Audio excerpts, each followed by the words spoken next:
दोस्तों आज मैं आपके लिए जो डिश लाया हूँ वो एक एक्सपेरिमेंटल डिश है।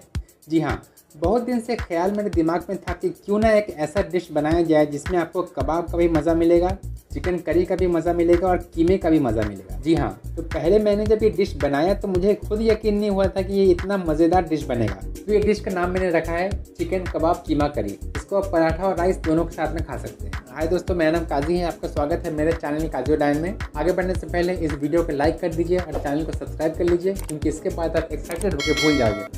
चलिए देखते हैं कैसा बनता है।